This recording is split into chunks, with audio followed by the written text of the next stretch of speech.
कैसे हो गाइस। आज फाइनली वो दिन आ चुका है जब हम लोगों को वो चैप्टर देखने के लिए मिलेगा। इसका शायद से हम काफी ज्यादा लंबे टाइम से इंतजार कर रहे थे। आज के इस चैप्टर के अंदर हम लू फैंग वर्सेस फूड किंगडम देखेंगे। शुरू करते हैं आज का चैप्टर बिना और किसी देरी के। एपिसोड के स्टार्टिंग में हम लोग को देखने के लिए मिलता है लॉर्ड मेंशन के अंदर स्टार टावर के अंदर लू फैंग की एक बॉडी क्रॉस लाइक करके बैठी हुई थी। फैंग के माइंड विल वो ऑलरेडी गॉड किंग लेवल को सरपास कर चुकी थी एंड साथ ही साथ जो लू फैंग का वर्ल्ड लाइफ फॉर्म था वो वापिस से ग्रो करना स्टार्ट हो चुका था। साथ ही साथ लू फैंग की perfect divine body and डीमोन destroying clones पूरी तरीके से अपने लिमिट तक ग्रो हो चुके थे। लू फैंग का जो वर्ल्ड लाइफ फॉर्म था ये काफी स्पेशल था। एज लॉन्ग एज लू फैंग की कॉन्शियसनेस उसे कंट्रोल कर सके और ज्यादा इंप्रूव कर सकते थे। एंड इन दिनों तो वर्ल्ड लाइफ फॉर्म और ज्यादा तेजी से बढ़ रहा था क्योंकि जो लू फैंग की सोल थी वो ऑलरेडी लिमिट के ऊपर पहुंच चुकी थी। साथ ही साथ जो लू फैंग था वो 24 फेजेस लाइफ फॉर्म को समझ चुका था। इसी के साथ वो अपना ब्रेक थ्रू कर लेता है। लू फैंग इस दिन का काफी लंबे टाइम से इंतजार कर रहा था। लू फैंग जानता था अपने इस ब्रेक थ्रू के बाद फाइनली फूड किंगडम के लीडर को मार सकता है। लू फैंग इतने लंबे टाइम से इंतजार कर रहा था क्योंकि उसे कंफर्म नहीं था कि वो फूड किंगडम के उन तीनों किंग्स को डायरेक्टली मार पाएगा या नहीं मार पाएगा। अगर गलती से उन्होंने उसे मार भी दिया तो शायद से उसकी आइडेंटिटी एक्सपोज हो जाएगी। शायद उस टाइम उसका सर्वाइव करना और भी ज्यादा मुश्किल हो जाएगा। बाकी के पावरफुल एम्परर्स उसे घेर सकते हैं। लू फैंग कहता है कंडेंसेशन। इसी के साथ जो उसका वर्ल्ड लाइफ फॉर्म होता है वो चेंज होने लग जाता है। उसका 10 डायरेक्शनल वर्ल्ड फॉर्म लगभग 24 फेजेस ऑफ फॉर्म के अंदर बदल रहा था। लू फैंग का जो 10 डायरेक्शनल वर्ल्ड फॉर्म था अंदर लू फैंग को बस अपने बॉडी के कुछ 10 पार्टिकल्स की जरूरत थी। इसके थ्रू वो अपना खुद का एक मिनिएचर वर्ल्ड फॉर्म कर सकता था। लेकिन जो 24 फेज वर्ल्ड फॉर्म है हर एक यूनिट के अंदर 240 पार्टिकल्स है जो एक दूसरे से परफेक्टली कंबाइन है। आप सोच सकते हो लू फैंग के बॉडी का बस एक पार्टिकल पता नहीं कितने मिनिएचर यूनिवर्सेस को फॉर्म कर सकता है। लू फैंग की जो बड़ी सी सोल होती है पावरफुल स्पिरिचुअल विल होती है लू फैंग को ट्रांसफॉर्म करने में काफी ज्यादा हेल्प कर रही थी। साथ ही साथ लू फैंग के वर्ल्ड लाइफ फॉर्म का जो एनर्जी रिजर्व था वो भी काफी ज्यादा बड़ा था। फैंग के वर्ल्ड लाइफ फॉर्म को पूरी तरीके से चेंज होने के लिए लगभग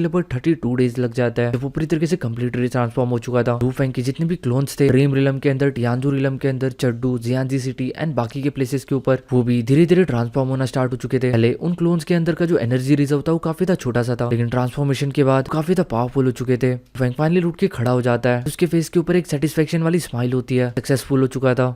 लू फैंग के ट्रांसफॉर्मेशन ऑफ लाइफ फॉर्म के साथ साथ ऐसा फील हो रहा था जैसे कि वो अपनी फिजिकल बॉडी को काफी ज्यादा इजीली कंट्रोल कर सकता है। अभी उसे ऐसा लगता था कि उसकी जो वर्ल्ड लाइफ फॉर्म है क्योंकि 10 डायरेक्शनल वर्ल्ड लाइफ फॉर्म थी काफी ज्यादा लूज थी। अभी ट्रांसफॉर्मेशन के बाद वो काफी ज्यादा इंटैक्ट हो चुकी है। जब आप एक तरीके से ऐसा एग्जाम्पल ले सकते हो कि अगर कोई 100 किलो का आदमी हो मोटा सा तो उसे चलने फिरने में काफी ज्यादा दिक्कत आएगी। इवन उसे सांस लेने के लिए भी काफी ज्यादा दिक्कत आएगी। बट एक 100 किलो का अगर कोई बॉडी बिल्डर हो उसकी जो स्पीड और स्ट्रेंथ होगी वो एक अलग ही लेवल के ऊपर होगी कि बॉडी का हर एक मसल काफी ज्यादा इंटैक्ट होगा। वही सेम चीज अभी लू फैंग के साथ हुई थी। उसकी पहले की जो बॉडी थी काफी ज्यादा लूज थी लेकिन ट्रांसफॉर्मेशन के बाद वो काफी ज्यादा इंटैक्ट हो चुकी थी। अभी उसे मूव करना एंड कंट्रोल करना काफी ज्यादा आसान हो चुका था। लू फैंग का जो एनर्जी रिजर्व था प्रीवियस वर्ल्ड लाइफ फॉर्म का वो 29 टाइम्स बढ़ चुका था परफेक्ट डिवाइन बॉडी के कंपैरिजन के अंदर। पहले जो लू फैंग का जो मास एक्सटेंशन स्टाइल वाला मूव था उसे परफॉर्म करने के लिए लू फैंग को काफी ज्यादा एनर्जी रिजर्व की जरूरत पड़ रही थी। बट अभी लू फैंग उसे इजिली यूज कर सकता था। साथ ही साथ लू फैंग की जो बॉडी थी इसके अंदर और ज्यादा ग्रोइंग पोटेंशियल था। लू फैंग की जो बॉडी थी उसने सरफेस के ऊपर ब्लैक कलर के रॉब्स पहन के रखे थे। लू फैंग के जो रॉब्स होते हैं ये भी कुछ अलग ही लग रहे थे। लू फैंग की जो वर्ल्ड लाइफ फॉर्म थी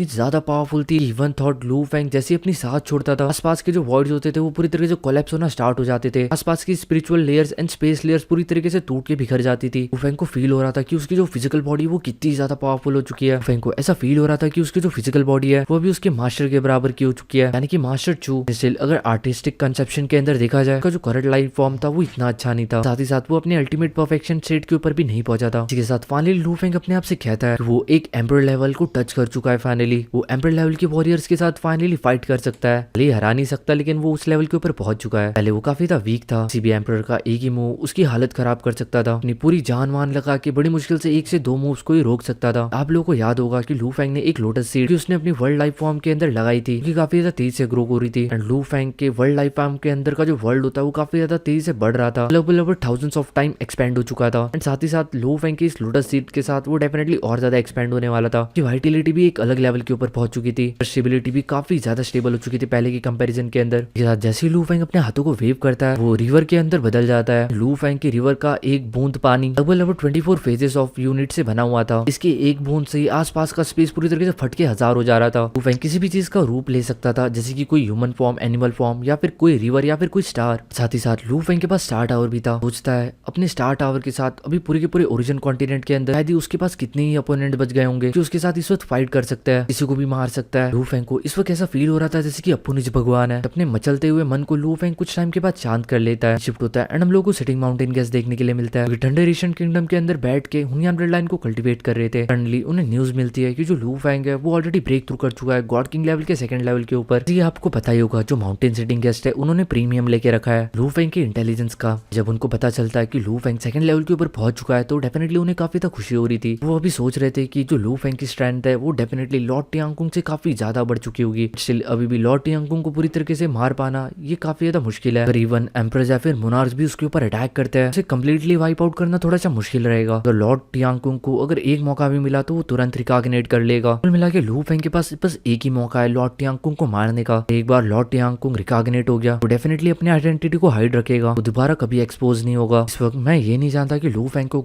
उस लेवल तक ग्रो करने के लिए कितना टाइम लगेगा जब वो सही में लॉर्ड टियांगकुंग को पूरी तरीके से मार पाएगा। बट माउंटेन सिटिंग गेस्ट काफी ज्यादा पेशेंस लग रहे थे, उनके मन के अंदर काफी ज्यादा हलचल लग रही थी, जो काफी ज्यादा लंबे टाइम से इंतजार कर रहे थे कब वो लॉर्ड टियांगकुंग को पूरी तरीके से खत्म कर पाएंगे। वो हमेशा लू फेंग को कहते रहते थे कि लू फेंग को जल्दबाजी करने की कोई भी जरूरत नहीं है, बट उनके दिल के अंदर हमेशा से ये जो आग है ये हमेशा बढ़ती रहती थी। माउंटेन सिटिंग गेस्ट होता है वो अपने थॉट्स को वाइप आउट करता है, जैसे तैसे करके आग बंद करके वापिस से प्रैक्टिस करने लग जाता है, क्योंकि बस कॉम्प्रहेंशन करना ही इकलौता उनके पास रास्ता बच गया था। इसके थ्रू वो अपने माइंड को डाइवर्ट कर पाते थे कि जैसे वो अपने होश के अंदर आते थे उनके अंदर की जो डीप हेटरेट है वो वापिस से उनकी आंखों के सामने आ जाती थी। लेकिन तभी उनके कानों में एक आवाज आती है, टीचर। लू फेंग की आवाज थी। लू फेंग मेंटली उनके साथ कम्युनिकेट कर रहा था। माउंटेन गेस्ट तुरंत प्रैक्टिस करना बंद कर देता है। लू फेंग से कहता है, लू फेंग क्या कुछ बात है? लू फेंग कहता है, टीचर आप हुआंग सिटी के अंदर आ जाओ, वक्त आ चुका है फूड किंगडम से बदला लेने का, वक्त आ चुका है उन तीनों किंग्स को मारने का, हम अभी एक्शन ले सकते हैं। सुनते ही सिटिंग माउंटेन गेस्ट की जो सोल होती है वो एकदम से हिलने लग जाती है, अंदर ही अंदर वो एकदम से कांपने लग जाता है। वो कहता है, क्या क्या तुम श्योर हो? क्या हमें अभी एक्ट करना है? सिटिंग माउंटेन गेस्ट काफी ज्यादा एक्साइटेड हो जाता है कि दिमाग के अंदर काफी सारे ख्याल दौड़ने लग जाते हैं। उनको इस तरीके की फीलिंग पहले कभी भी नहीं आई थी। उनको ऐसा लग रहा था लू फेंग क्या वो सच्ची में इतना पावरफुल हो चुका है, क्या क्या उसे किसी तरीके का ट्रेजर मिल चुका है, या फिर उसने अपना ब्रेक थ्रू कर लिया है। कुछ ही सेकंड्स के साथ जो सिटिंग माउंटेन गेस्ट होता है वो हुआंग सिटी के अंदर पहुंच जाता है। इसके अंदर ज्यादातर जो सिटिंग माउंटेन गेस्ट थे वो लू फेंग से जियांजी सिटी के अंदर मिलते थे, क्योंकि जो जियांजी सिटी थी वो थंडर एशियन किंगडम के काफी नजदीक थी। तभी इन सब चीजों की चिंता करने की कोई जरूरत नहीं थी। Sitting mountain guest city Lord mention के अंदर आ चुके थे, यहाँ पे जो लू फेंग था वो पवेलियन के अंदर बैठा हुआ था। लू फेंग की वर्ल्ड पावर थी पूरी तरीके से 100 ऑफ मिलियंस ऑफ किलोमीटर को घेर के रखी थी हुआंग सिटी को। वो हुआंग सिटी के अंदर छोटी छोटी चीजों को नोटिस कर सकता था, निंदा भी उसके अटेंशन के बिना पर नहीं मार सकता था। सिटिंग माउंटेन गेस्ट को लू फेंग की काफी ज्यादा पावरफुल स्पिरिचुअल विल फील होती है। उनको फील हो रहा था कि लू फेंग की विल इतनी ज्यादा पावरफुल है, किसी भी सेकंड लू फेंग आराम से सिटिंग माउंटेन गेस्ट को मार सकता है। लू फेंग सिटिंग माउंटेन गेस्ट की तरफ स्माइल करते हुए देखता है। सिटिंग माउंटेन गेस्ट काफी ज्यादा इमोशनल लग रहे थे इस वक्त। लू फेंग की तरफ देखता है, वो देख सकते थे कि उनके डिसाइपल का जो इनविजिबल हो रहा है ऑलरेडी इतना ज्यादा पावरफुल हो चुका है कि वो किसी भी एम्पर या फिर मोनार्क से बिल्कुल भी कम नहीं है। लू फेंग सिटिंग माउंटेन गेस्ट से कहता है, मास्टर आप नीचे बैठ जाओ। के बाद ये दोनों की दोनों आमने सामने बैठ जाते हैं। सिटिंग माउंटेन गेस्ट कहता है, तुमने मुझे कुछ टाइम पहले मैसेज भेजा था कि तुम उन 3 किंग्स को मार सकते हो फूड किंगडम के। कहता है, तुम्हें इतना ज्यादा चिंता करने की कोई जरूरत नहीं है, इन सब चीजों को इतना ज्यादा जल्दबाजी में करने की कोई जरूरत नहीं है। ये सब काम तभी भी कर सकते हो जब शायद से तुम उन्हें पूरी तरीके से कम्प्लीटली मार सको। अगर गलती से भी उन्हें रिकॉग्निट या फिर भागने का मौका मिल गया तो हम उन्हें दोबारा कभी नहीं मार पाएंगे। लू फेंग कहता है, मास्टर मैं श्योर हूँ कि वो रिकॉग्निट नहीं कर पाएंगे। सिटिंग माउंटेन गेस्ट कहता है, तुम लॉर्ड टियांगकुंग के बारे में भी श्योर हो? लू फेंग हाँ के अंदर मुंडी हिला देता है। सुनते ही सिटिंग माउंटेन गेस्ट काफी ज्यादा एक्साइटेड हो जाता है। लू फेंग से कहता है, कैसे?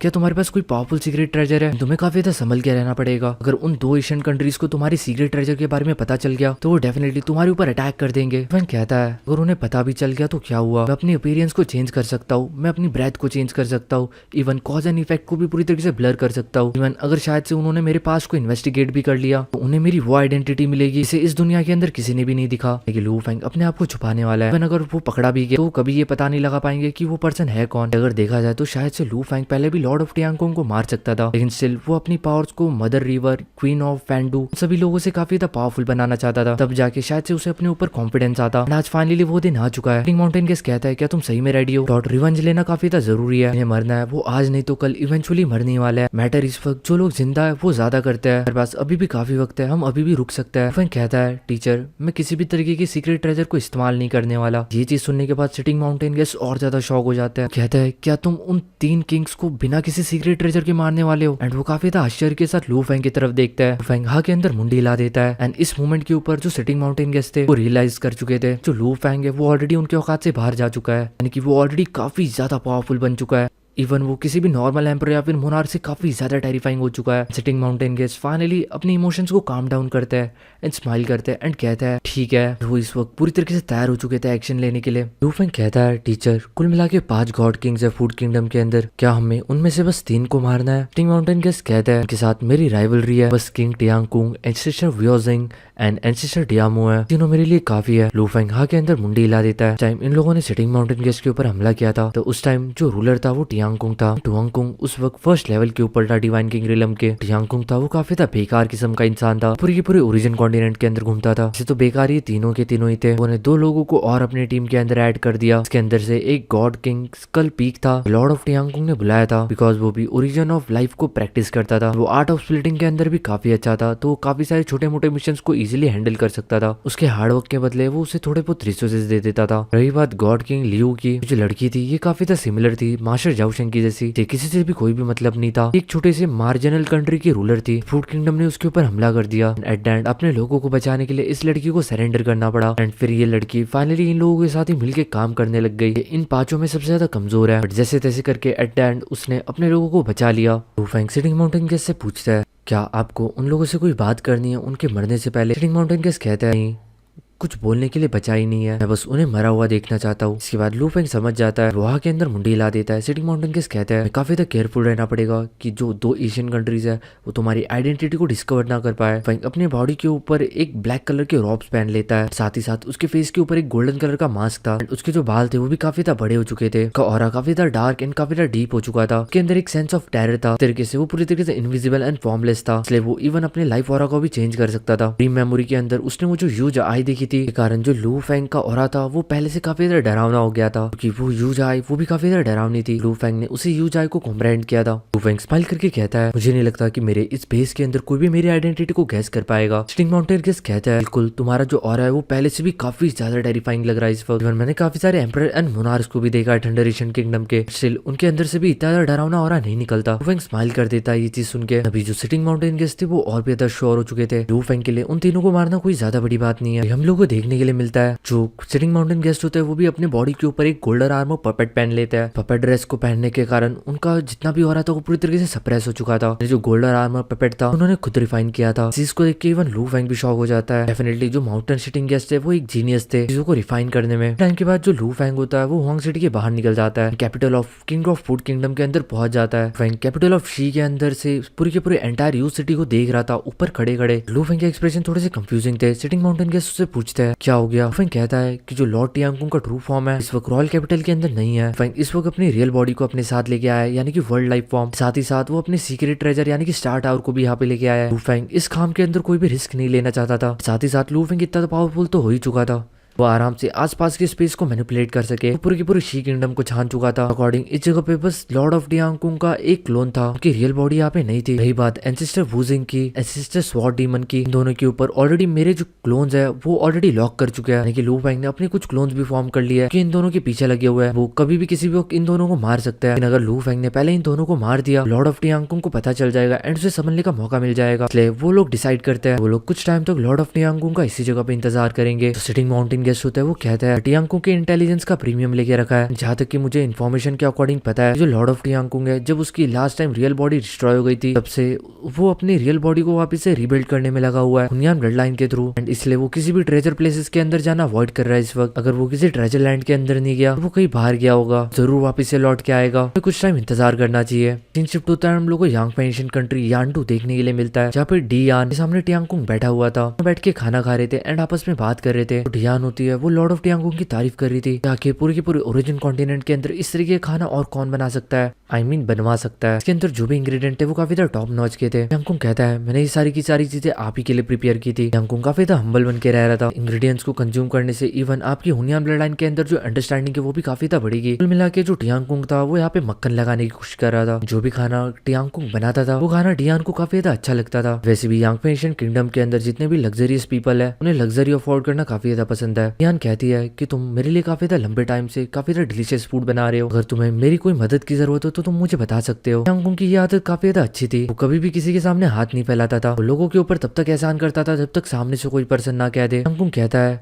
जैसे कि एम्परर, आपको भी पता है शिगाओ के अंदर मुझे कुछ डिफिकल्टीज आ रही है, कुछ फोर्सेस ने मुझे सराउंड करके रखा है। यू स्टेट है, उसने ऑलरेडी गॉड किंग लोए के साथ अलायंस फॉर्म कर लिया है। जो हमारा फूड किंगडम है वो बस कुछ सेकंड रेट की कंट्रीज के ऊपर ही अटैक कर सकता है। एंड हमारे बगल वाली जो कंट्री है वो हैंसन किंगडम है। देखा जाए तो जो हैंसन किंगडम का जो ओनर है वो काफी ज्यादा ऑर्डिनरी सेकंड लेवल का गॉड किंग लेवल का वॉरियर है। एंड साथ ही साथ हैंसन कंट्री एंड टियानमू कंट्री के बीच के जो रिलेशनशिप्स है वो भी काफी ज्यादा एक्स्ट्रा ऑर्डिनरी है। युगाओ को भी भूल नहीं कर सकते, क्योंकि अगर उन्होंने ऐसा किया तो लू फेंग बीच में आ जाएगा। एंड जब से लू फेंग सेकंड लेवल के ऊपर आया है तो टियांगकुंग है वो उससे और ज्यादा सावधान रहने लग गया है, क्योंकि पहले जब वो फर्स्ट लेवल के ऊपर ही था वो अपने क्लोन से टियांगकुंग को रोक लेता था काफी ज्यादा इजी तरीके से। तो इस वक्त तक जो लू फेंग है वो तो ऑलरेडी काफी ज्यादा पावरफुल बन चुका होगा ऑलरेडी। डेफिनेटली टियांगकुंग अभी अपने आप को लू फेंग का मैच नहीं समझता था। मुझे माफ करना गाइस, मैंने एक चीज गलत बता दी। हैंसन स्टेट एंड टियानमू स्टेट दोनों के बीच में रिलेशनशिप अच्छे थे। आपको याद होगा टियांगकुंग ने अपनी रियल बॉडी को टियानमू किंगडम के अंडर ही खोया था, यानी कि एक ट्रेजर लैंड के अंदर। क्योंकि हैंसन स्टेट के और उनके रिलेशनशिप अच्छे है, कुल मिला के वो हैंसन स्टेट के ऊपर भी अटैक नहीं कर सकता। कहता है तुम्हें इन सब चीजों की चिंता करने की कोई जरूरत नहीं है, मैं गॉड किंग यानजियो को तुम्हारे साथ भेज रहा हूँ। जहाँ तक कि मुझे लगता है कि अगर गॉड किंग यानजो अगर बीच में रहेंगे तो टियानमू किंगडम तुम्हें उंगली करने की कोशिश नहीं करेगा दोबारा। एंड वैसे भी जो डी यानजाओ है काफी सारे रिसोर्सेस मिलते हैं डी यान के अंडर, सो वो डेफिनेटली काफी ज्यादा पावरफुल गॉड किंग है। अगर गॉड किंग यानजियो टियांगकुंग के साथ रहेगा तो टियानमू किंगडम के अंदर चाहे कितना भी गुदा क्यों ना हो टियांगकुंग को उंगली नहीं करने वाले। सारी बात होने के बाद जो टियांगकुंग होता है वो फाइनली यांगफे एंशिएंट किंगडम को छोड़ देता है। वो फूड किंगडम के अंदर लौट आता है। काफी ज्यादा खुश था कि उसे डिवाइन किंग यानजियो की हेल्प मिलने वाली है। लॉर्ड टियांगकुंग इतनी ज्यादा चाटा करता था डी यान की, उसे फाइनली अभी उसे फायदा हो चुका है। वैसे भी जो लॉर्ड ऑफ टियांगकुंग है पहले के कंपैरिजन के अंदर भी वीक हो चुका है, क्योंकि वो अपनी ओरिजिनल बॉडी को खो चुका है। वो हुनयान ब्लड लाइन के थ्रू वापस अपनी बॉडी को रिकल्टिवेट कर रहा है। अगर वो डियान से कोई ट्रेजर मांगता डेफिनेटली वो टियांगकुंग के ऊपर गुस्सा कर सकता था। यांगफे एंशिएंट कंट्री वाले एम्प्रेस एंड मोनार्क से वो ट्रेजर्स के लिए काफी ज्यादा पागल है। वैसे भी जो टियांगकुंग था वो हैंसन किंगडम को कैसे तैसे करके डिवोर करना चाहता था। हैंसन किंगडम के अंदर जो लिविंग क्रिएचर्स है वो काफी ज्यादा संख्या के अंदर, अगर उसने 1/3 क्रिएचर्स को भी खा लिया, डिवोर कर लिया, बाकी के जो क्रिएचर्स है वो धीरे धीरे मल्टीप्लाई होते रहेंगे। वो उसके फ्यूचर के अंदर काम आ सकते हैं। इसके मदद से उसकी जो हुनयान ब्लड लाइन की स्ट्रेंथ है वो काफी ज्यादा बढ़ भी सकती थी। मिला के यही एक तरीका था जिससे वो अपने आप को ज्यादा से ज्यादा स्ट्रॉन्ग बना सकता था कम टाइम के अंदर।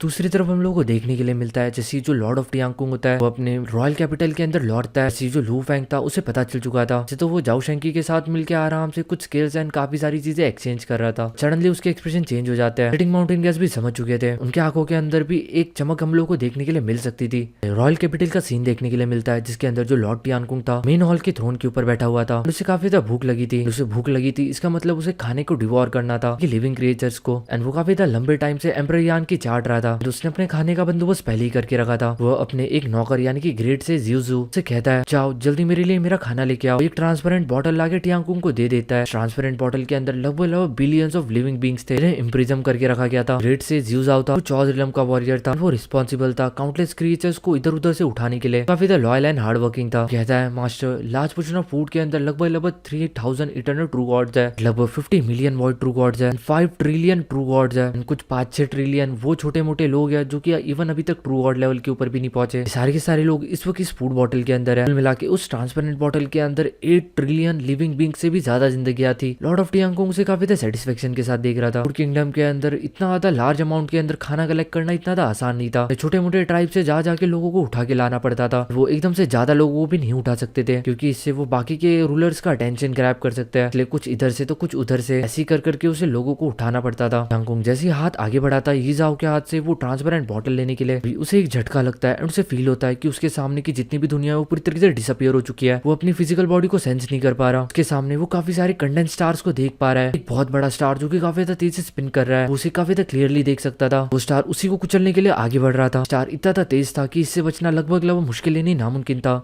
लॉर्ड टियांगकुंग को ये सारी चीजें काफी ज्यादा स्लो देखने के लिए मिल सकती थी। स्टिल वो इन सब चीजों को समझ नहीं पा रहा था, वो कुछ भी नहीं कर पा रहा था। इवन वो जैसी सीक्रेट मैटर ऑफ रिकॉग्निशन के बारे में सोचता ही है, इससे पहले वो उसको परफॉर्म कर पाता ऑलरेडी मारा जा चुका था। लू फेंगे लियो यान टेक्निक के अंदर वो जो बड़ा सा स्टार था उसने लॉर्ड ऑफ टियांगकुंग की स्पिरिचुअल वर्ल्ड को पूरी तरीके से वाइप आउट कर दिया था। काफी सारे छोटे मोटे टुकड़ों के अंदर बांट दिया था। एक ही अटैक के अंदर वो पूरी तरीके से कम्प्लीटली इनहेरिटेड हो चुका था। इसी के साथ फेमस ओवरलॉर्ड लॉर्ड टियांगकुंग मारा जा चुका है कि बस हम लोग को बॉडी देखने के लिए मिलती है, कि अपनी वाइटिलिटी को खो चुकी थी। आंखों के अंदर भी हम लोग को कोई भी वाइटिलिटी देखने के लिए नहीं मिल सकती थी। अभी भी लॉर्ड ऑफ टियांगकुंग आराम से बैठा हुआ था, उसके हाथों के अंदर वो ट्रांसपेरेंट बॉटल थी, बट इसका जो दिल था वो ऑलरेडी धड़कना बंद हो चुका था, यानी कि वो मारा जा चुका था। इसी के साथ लॉर्ड ऑफ टियांगकुंग के साइड में वो जो एक नौकर था यानी कि स्लेव ग्रेट सेज यी जाओ को भी लू फेंग मार चुका था। लू फेंग अपने हाथों को वेव करता है, लॉर्ड ऑफ टियांगकुंग की बॉडी, ग्रेट सेज की बॉडी एंड साथ ही साथ वो ट्रांसपेरेंट बॉटल, वो सारे के सारे लू फेंग के स्पेस पाउच के अंदर आ चुके थे। लू फेंग चाहता तो यी जाओ को जिंदा छोड़ सकता था, लेकिन उसने यी जाओ को जिंदा इसलिए नहीं छोड़ा कि जस्ट अगर उसके सामने लॉर्ड ऑफ टियांगकुंग मरते, डेफिनेटली वो लॉर्ड ऑफ टियांगकुंग के मरने के बारी के अंदर जो छोटी मोटी खबरें है, जो छोटी मोटी डिटेल्स है, बाकी के 2 एशियन कंट्रीज को दे सकता है। इससे कुछ घंटा भी नहीं होने वाला। लू फेंग काफी तो सेफ रहना चाहता था। वैसे भी ये जो ग्रेट से जी जियो था भी बिल्कुल भी कम नहीं था, ये भी लॉर्ड ऑफ टियांगकुंग के अंडर काफी सारे पाप किए थे, यही काफी सारे लोगों को उठा उठा के लाता था। लू फेंग काफी सेटिस्फाई था, उसे ऐसा लग रहा था कि जो उसकी करंट स्ट्रेंथ है वो ऑलरेडी काफी ज्यादा अलग लेवल के ऊपर पहुंच चुकी है ओरिजिन कॉन्टिनेंट के अंदर। बस अगर उसे ओरिजिन कॉन्टिनेंट के ऊपर रूल करना है तो उसे अभी भी काफी ज्यादा पावरफुल होने की जरूरत है। तो कुल मिला के इस जगह के सुप्रीम लॉस को भी नहीं ब्रेक कर सकता था, लेकिन यहाँ के रिस्ट्रिक्शन अभी भी लू फेंग के ऊपर रिस्ट्रिक्शन ही थी। वुजियान सिटी के अंदर और स्वॉर्ड डीमन सिटी के अंदर सेम टाइम के ऊपर अटैक होता है, वो दोनों भी एक ही सेकंड के अंदर मारे जाते हैं। वैसे भी जो Wujian ancestor and sword demon ancestor थे दोनों के दोनों फर्स्ट लेवल के ऊपर थे। बस इवन थॉट लू फेंग उनके ऊपर ज्यादा ध्यान ना देके उनको बस अपने कर्स की मदद से भी मार सकता था। लू फेंग इन सभी लोगों को अपने टेरिफाइंग विल से पूरी तरीके से वाइप आउट कर देता है एंड लू फेंग उन 2 एंसेस्टर्स की भी डेड बॉडी को उठा लेता है। इसके बाद सीन शिफ्ट होता है एंड हम लोगों को हुआंग सिटी का नजारा देखने के लिए मिलता है। लॉर्ड मेंशन के अंदर लू फेंग स्टार टावर के अंदर क्रॉस लेग करके बैठा था, वही उसके सामने सिटिंग माउंटेन गेस्ट बैठे हुए थे क्योंकि इस वक्त काफी ज्यादा खुश थे। लू फेंग हाथ फैलाता है, जितनी भी डेड बॉडीज थी वो सारी की सारी जमीन के ऊपर फैल जाती है। माउंटेन गेस्ट उन सभी डेड बॉडीज की तरफ देखता है एंड फिर कहता है ये सब मर चुके हैं, इनमें से कोई भी रिकॉग्निशन टेक्निक को परफॉर्म नहीं कर पाया। पहले कि वो किसी भी तरीके की रिकॉग्निशन टेक्निक का इस्तेमाल करते वो ऑलरेडी मारे गए। टिंग माउंटेन गेस्ट लॉर्ड ऑफ टियांगकुंग को छूता है। लॉर्ड ऑफ टियांगकुंग की जो बॉडी थी वो काफी ज्यादा बड़ी थी। के बाद वो वुजियांग पैट्रैक एंड स्वॉर्ड डीमन इन दोनों की भी डेड बॉडी की तरफ देखता है। सिटिंग माउंटेन गेस्ट की कुछ पुरानी यादें ताजा हो जाती है। मास्टर जाओ शेंकी की कुछ पुरानी यादें देखने के लिए मिलती है, जिसके अंदर हम लोग को एक लड़का देखने के लिए मिलता है, इसका नाम अजिन था। उसकी एक बड़ी बहन थी, उसकी बड़ी बहन काफी ज्यादा जीनियस होती है। उसकी बड़ी बहन उसे कहती है जिन मास्टर ने मुझे ऑर्डर दिया है कि मैं अब से तुम्हें सिखाऊं,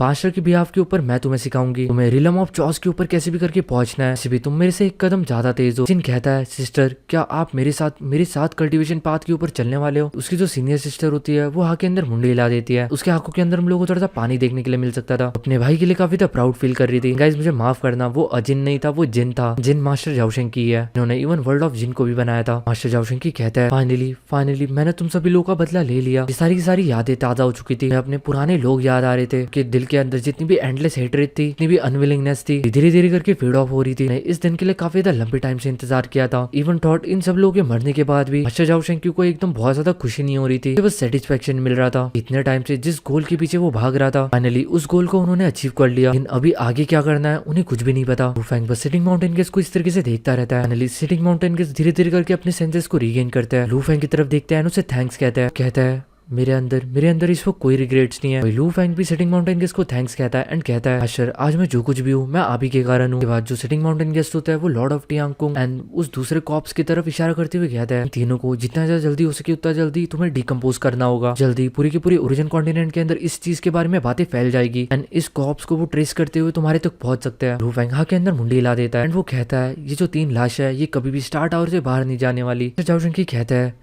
कि डेफिनेटली हमारा जो मिशन है वो काफी स्मूथली हो गया। इसके बाद की जो इन्वेस्टिगेशंस होगी कि जो लॉर्ड ऑफ टियांगकुंग था उसके काफी अच्छे खासे रिलेशनशिप थे यांगपे एशियन कंट्री के साथ भी और थंडर एशियन किंगडम के साथ भी। तुम्हें काफी केयरफुल रहना पड़ेगा। डेफिनेटली तुम मेरे से काफी ज्यादा स्ट्रांग हो इस वक्त, तुम मेरे से ज्यादा अच्छी तरीके से सोच सकते हो। ठीक है तो अभी वक्त आ चुका है मेरे जाने का। लू फेंग मास्टर जाओशेंग की तरफ देखते हुए कहता है टीचर क्या आप वापस जाना चाहते हो, क्या आप वापस से एशियन कंट्री ऑफ थंडर के अंदर जा रहे हो। मास्टर जाओशेंग की एक लंबी सांस लेते हैं एंड फिर लू फेंग की तरफ देखते हुए कहता है अब से मैं वेपन रिफाइनिंग स्टडी करूंगा एंड हुनियान ब्लड लाइन को भी कल्टीवेट करूंगा। मैं एक पीसफुल लाइफ जीऊंगा। अगर फ्यूचर के अंदर कभी भी तुम्हें मेरी कोई भी मदद की जरूरत पड़े तो मुझे किसी भी वक्त कॉल कर सकते हो। उसके बाद जो लू फेंग होता है वो खुद मास्टर जाओशेंग को बाहर छोड़ने के लिए आता है। लू फेंग मास्टर जाओशेंग से ज्यादा नहीं बोलता, वो समझ रहा था कि मास्टर जाओशेंग के दिमाग के अंदर काफी सारे इस वक्त मेंटल इमोशंस भाग रहे इधर से उधर। इस वक्त तो शायद से उन्हें डिस्टर्ब नहीं करना चाहिए एंड उन्हें उनके हाल के ऊपर छोड़ देना चाहिए। इतने सालों से जो भी वो ऑब्सेशन, जो भी उनके स्ट्रॉन्ग स्पिरिचुअल ऑब्सेशंस थी के अंदर सारी एकदम से से पूरी तरीके से गायब हो चुकी है। उनका ऑरा काफी ज्यादा क्लियर हो चुका है। बॉडी के अंदर जितना भी ग्रेट कॉज एंड इफेक्ट था, जितनी भी हेटरेट थी, जितनी भी हेटरेट ने उनके मन को एंटेंगल करके रखा था, सारी की सारी खत्म हो चुकी थी। लू फेंग कहता है, टीचर आई होप कि आप अपने फ्यूचर के अंदर काफी ज्यादा खुश रहे। साथ ही साथ लू फेंग भी डिसाइड कर लेता है कि अब से वो उसके टीचर की पीसफुल लाइफ को बिल्कुल भी डिस्टर्ब नहीं करेगा फ्यूचर के अंदर। गाइस, इस जगह के ऊपर मास्टर जाओ शेंकी वाला जो आर्क है वो फाइनली खत्म हो चुका है। मुझे एक काफी ज्यादा स्ट्रॉन्ग फीलिंग आ रही है क्योंकि जो मास्टर जाओ शेंकी है का लेना देना पूरी तरीके से इस नोवेल से खत्म हो चुका है। लंबे टाइम तक हम लोगों को वो देखने के लिए नहीं मिलेंगे एंड मे बी जब शायद से वो देखने के लिए मिले, नोवेल का writer may be most probably उसे मरवा दे। कहते हुए डेफिनेटली मुझे अच्छा नहीं लग रहा।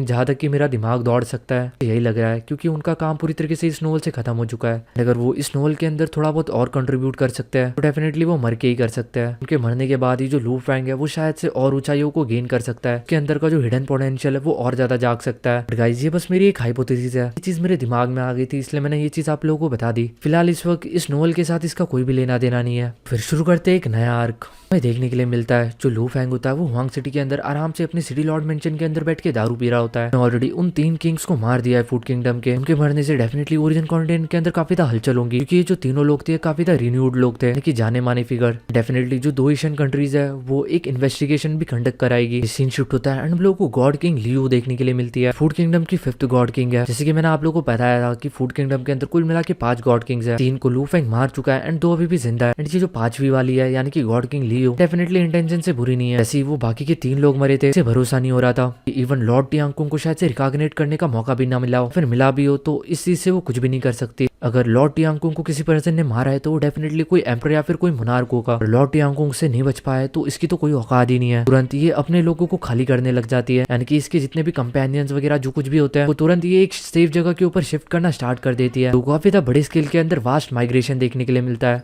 यही सेम चीज गॉड किंग स्कल पीक भी कर रहा था। इस बंदे के काफी सारे क्लोन्स थे एंड इसकी 3 बड़ी बड़ी केव्स थी टियांजी आइस फील्ड के अंदर थे। जब इसने फूड नेशन को ज्वाइन किया था तो इसने अपने ज्यादा इथेनिक ग्रुप्स यानी कि अपने ज्यादा लोगों को फूड किंगडम के अंदर नहीं लाया था। कुल मिला के ये जितने लोगों को लाया था उतने लोगों को ये वापस से टियांजी आइस फील्ड के अंदर ट्रांसफर कर रहा था क्योंकि उनको पता था कि इस वक्त ये जो क्राइसिस है उन्होंने अगर इवन इनके राजा को खत्म कर दिया, इनकी तो औकात नहीं है इन सब चीजों को रजिस्ट करने की। इससे पहले वो अपना सब कुछ खो दे, वो अपनी चीजों को प्रोटेक्ट करना चाहते थे। वही सीन शिफ्ट होता है एंड हम लोगों को टियांगकुंग किंगडम देखने के लिए मिलता है, फूड कंट्री यहाँ पे हम लोगों को देखने के लिए मिलता है। ऐसा लग रहा था जैसे कि पूरी की पूरी दुनिया पॉज हो चुकी हो। यहाँ पे हम लोगों को लॉर्ड टियांगकुंग देखने के लिए मिलता है जो कि अभी भी अपने पैलेस के अंदर अपने चेयर के ऊपर बैठा हुआ था। उसके हाथों के अंदर एक ग्लास की बोतल थी, उसके सामने वो सर्वेंट, लेकिन ये दोनों भी मूव नहीं कर रहे थे बिल्कुल भी। वहाँ पे हम लोग को एक फिगर देखने के लिए मिलता है। एक तरीके से ये जो फिगर था ये फ्लैशबैक के अंदर आया था, यानी कि ये पास्ट के अंदर आया था, मतलब कि ये इन्वेस्टिगेट कर रहा था। दिखता है कि लॉर्ड ऑफ टियांगकुंग जो शायद से एक बोतल के अंदर कुछ लोग थे जिन्हें कंज्यूम करने वाला था। जैसे ही उसने अपने सर्वेंट से उस बोतल को हाथ में लिया, अचानक से उसके आंखों के अंदर का जितना भी वाइटिलिटी था वो एकदम से खत्म हो गया। नेक्स्ट ही सेकंड वो पूरी तरीके से मर गया। इवन वो इतने ज्यादा जल्दी मरा कि इवन उसके बॉडी को वापस से रिकॉग्निट होने का मौका भी ना मिला हो। चीज वो पूरी तरीके से श्योर हो चुका था लॉर्ड ऑफ टियांगकुंग वो पूरी तरीके से मर चुका है। लेकिन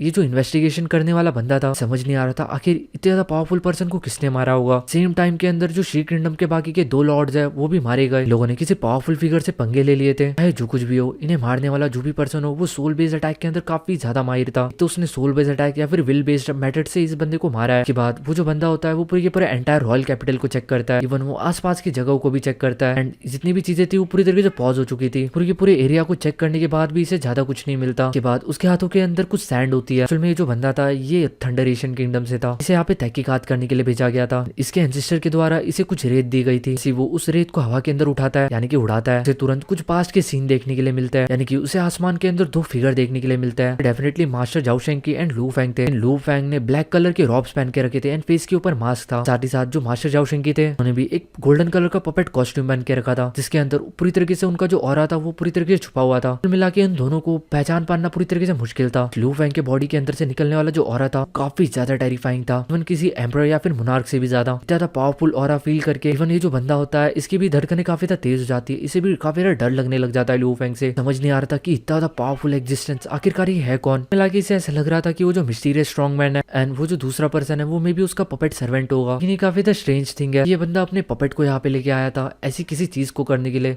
ये पूरा का पूरा जो ओरिजिन कॉन्टिनेंट है गाइस ये उन 2 एशियन कंट्रीज के द्वारा स्टेबलाइज किया गया है, सिस्टर्स के द्वारा स्टेबलाइज किया गया है। वो पूरी की पूरी एशियन कंट्री के ऊपर नजर रखता है यहाँ पे कौन कितना ज्यादा पावरफुल है, सारे के सारे हिडन डेंजर्स के ऊपर भी नजर रखता है। फिलहाल के लिए देखा जाए तो ये लोग सबसे ज्यादा नजर queen of Fangdu lord of mother river के ऊपर रखते हैं। Queen of Fangdu recognition pavilion है, lord of mother river Lu Feng already मिल चुका है। ये दोनों के दोनों जो इथेनिक ग्रुप्स है ये काफी ज्यादा पावरफुल एंड काफी ज्यादा मिस्टीरियस है। वही सीन शिफ्ट होता है, हम लोग को यांग पे एंशिएंट नेशन देखने के लिए मिलता है, जहाँ पे हम लोग को डीफू देखने के लिए मिल सकता था। उसके नाम में डी जियो फैंग था, जो कि इस इन्वेस्टिगेशन को कंडक्ट कर रहा था। कुछ फुटेजेस एम्परर डीफू को दिखाता है, वो कहता है चाहे कुछ भी हो, ये पर्सन जो कुछ भी हो, मैं इतना तक कंफर्म कर सकता हूँ कि ये अल्टीमेट रिलम के ऊपर नहीं है, कि एक सेकंड लेवल का गॉड किंग लेवल का वॉरियर है। स्टिल इसकी जो स्ट्रेंथ है वो काफी ज्यादा टेरिफाइंग है, साथ ही ये काफी ज्यादा अनयूजुअल भी है। उस बंदे से निकलने वाला और वो काफी ज्यादा डरावना था। मुझे नहीं पता कि ये जो स्ट्रॉन्ग मैन है ये आखिर आया कहाँ से है, लेकिन ये उन पांचों से भी ज्यादा डरावना लगता है मुझे। कि ये लोग earth god king, king of Fangdom, emperor Ming and उन 5 फिगर्स की बात कर रहे हैं जो कि इस वक्त टॉप के ऊपर है। डीफू कहता है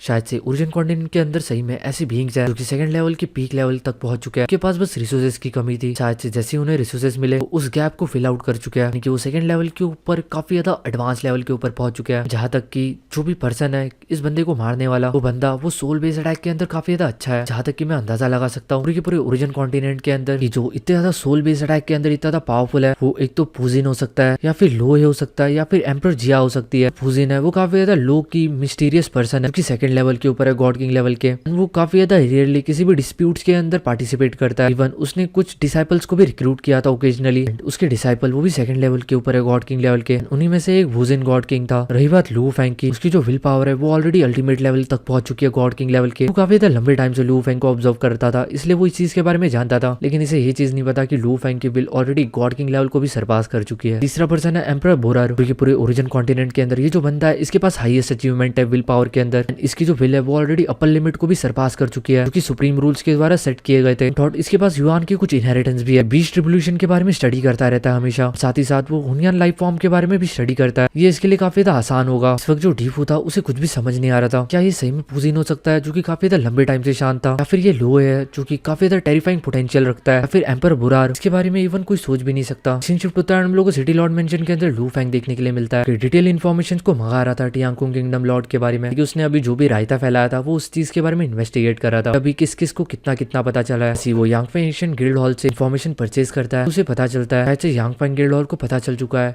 कि मर्डरर कौन है। फैंग तुरंत उन इन्फॉर्मेशन को चेक करता है। उसके अंदर उसे एक वीडियो देखने के लिए मिलता है, जिसके अंदर एक लंबे बालों वाला बंदा, उसने ब्लैक कलर के रॉब्स पहन के रखे थे एंड गोल्डन कलर का मास्क, उसी के साथ एक ओल्ड पपेट था। लू फैंग इन इमेजेस की तरफ देखते हुए कहता है क्या एक अननोन मिस्टीरियस स्ट्रॉन्ग मैन एक पपेट के साथ, एंड उसके फेस के ऊपर स्माइल आ जाती है। वही इसके अलावा और भी कुछ इन्फॉर्मेशन थी, क्योंकि शायद से डिटेल इन्फॉर्मेशन थी लॉर्ड ऑफ टियांगकुंग किस कारण मरे है। लेकिन इस चीज की इन्फॉर्मेशन खरीदने के लिए लू फैंग को कुछ और 1 बिलियन कॉस्मिक सैंड पे करने पड़ेंगे। लू फैंग इस तरीके से पैसे बर्बाद नहीं करना चाहता था, जहां तक कि उसे पता था, क्योंकि उसने मास्क पहन के रखा था, डेफिनेटली उसकी आइडेंटिटी बिल्कुल भी रिवील नहीं हुई है। वैसे भी लॉर्ड ऑफ टियांगकुंग वो डायरेक्टली मर गया, उसकी बॉडी पूरी तरीके से इंटैक्ट थी। इसका मतलब ये जो अटैक है ये सोल या फिर हार्ट अटैक होगा, यानी कि विल पावर अटैक। पता नहीं ये लोग इस इन्फॉर्मेशन को अलग अलग करके क्यों बेच रहे हैं। वही तभी सडनली लू फैंग को एक आवाज आती है जो कि बुड्ढे की थी, यानी कि लॉर्ड ऑफ यू किंगडम के बुड्ढे की, यू शाई की आती है। लू फैंग से कहती, लू फैंग क्या तुमने सुना है लॉर्ड ऑफ टियांगकुंग मारा गया? लू फैंग हाँ के अंदर मुंडी हिलाता है। उस शेड का बुड्ढा कहता है मैंने यांग फैंग गिल्ड हॉल से कुछ इन्फॉर्मेशन खरीदी थी, वहां से मुझे पता चला लॉर्ड ऑफ टियांगकुंग को जिसने भी मारा है उसने सोल या फिर विल टाइप के अटैक से मारा है, एंड उसने इतने जल्दी उस बंदे को मार दिया कि इवन उसे रिकॉग्निट करने का मौका भी नहीं मिला। जो मिस्टीरियस स्ट्रॉन्ग मैन है आखिर कौन हो सकता है? जहाँ तक कि मुझे लगता है ये कोई एम्परर या फिर मोनार्की है, क्योंकि उसके नीचे तो कोई पर्सन नहीं हो सकता। डेफिनेटली वो पर्सन काफी ज्यादा मिस्टीरियस एंड काफी ज्यादा पावरफुल है, किसी को भी मार सकता है। ये बंदा इतना ज्यादा खुश हो रहा था, इतनी ज्यादा बकबक कर रहा था, तो लू फैंग उसकी तरफ देखते हुए कहता है ब्रदर यूशी, मुझे लगता है कि अभी आप काफी ज्यादा बोल रहे हो। कहता है कि जो फाउंडर है 2 एशियन कंट्रीज के एंड जो फाउंडर है ईस्ट एक्सट्रीम रीजन के, emperor queen, Lord of 10,000 realm बीस, एम्परर बोरार, लोग ऑलरेडी इतने ज्यादा पावरफुल थे ओरिजिन कॉन्टिनेंट के अंदर, जो हमें पल भर के अंदर ही मार सकते हैं पूरी तरीके से। चलो कोई ना, अगर एक नया बंदा और आ गया इनके बीच में, वैसे भी मैं काफी ज्यादा खुश हूँ लॉर्ड ऑफ टियांगकुंग के मरने के बाद। मैं इस चीज से भी काफी ज्यादा खुश हूँ कि वो वापिस से रिकॉग्निट भी नहीं कर सकता। भी मेरा you kingdom and she kingdom इसके बीच में काफी ज्यादा लंबे टाइम से मन मुटाव रहा है। तो लू फैंग से कहता है ब्रदर लू है, फूड किंगडम की टेरिटरी है वो पूरी तरीके से अभी खाली है, वो पूरी तरीके से ओनरलेस है। इस अपॉर्चुनिटी का फायदा उठा सकते हो पूरे के पूरे एंटायर फूड किंगडम को ऑक्युपाई करने के लिए, यानी कि कब्जा करने के लिए। एंड अगर आप ऐसा करते हो तो मैं डेफिनेटली आपका पूरा साथ दूंगा। एंड इसी के साथ आज का ये जो एपिसोड है गाइस, ये यहीं पे खत्म होता है। मेरे ख्याल से ये जो वीडियो है ये शायद से 45 मिनट प्लस का होना चाहिए था, बट इसके बस 4 ही एपिसोड थे, जिनको मैं जितना था डिटेल में हो सके उतना था डिटेल में एक्सप्लेन कर दिया। बीच में ऑथर ने 1 दिन की छुट्टी ली थी, इसलिए आप ऑथर को गालियां दे सकते हो कि आपका वीडियो थोड़ा सा शॉर्ट हो गया। लेकिन मैं होप करता हूँ कि आपको ये एपिसोड पसंद आया हो। एंड मैं आप लोगों से कहना चाहूंगा, जिन भी लोगों ने वर्ल्ड ऑफ इमॉर्टल वाला वीडियो नहीं देखा जाके देख सकते हो यार। मैं ये नहीं बोलूंगा कि उसकी स्टोरी लाइन बहुत ज्यादा अच्छी है। ये जितने भी डोंगवास होते हैं उन सभी की स्टोरी लाइन लगभग सेम ही होती है। सभी डोंगवास के अंदर जो हम लोग को जर्नीज देखने के लिए मिलती है अलग अलग लोगों की, वो काफी ज्यादा डिफरेंट होती है एंड हम लोग उन्हीं की जर्नीज को एंजॉय करते हैं। ये बात शायद से आप ही में से किसी ने कमेंट सेक्शन के अंदर बताई थी, क्योंकि मुझे काफी ज्यादा बढ़िया लगी। सही में डोंगवास के अंदर कोई भी स्टोरी लाइन नहीं होती, लेकिन हम लोग बस इनकी जर्नीज को एंजॉय करते हैं। होप करता हूँ कि आपको वर्ल्ड ऑफ इमॉर्टल भी पसंद आएगा। इसी भी वो जो नोवेल है वो ज्यादा बड़ी नहीं है, के अंदर कुछ 200-250 ही चैप्टर्स है, क्योंकि जल्दी खत्म हो जाएगी, तो आप अपना टाइम उसे दे सकते हो। तो होप करता हूँ कि आपको आज का एपिसोड पसंद आया होगा। मिलते हैं नेक्स्ट एपिसोड के अंदर, तब तक के लिए bye bye and good night.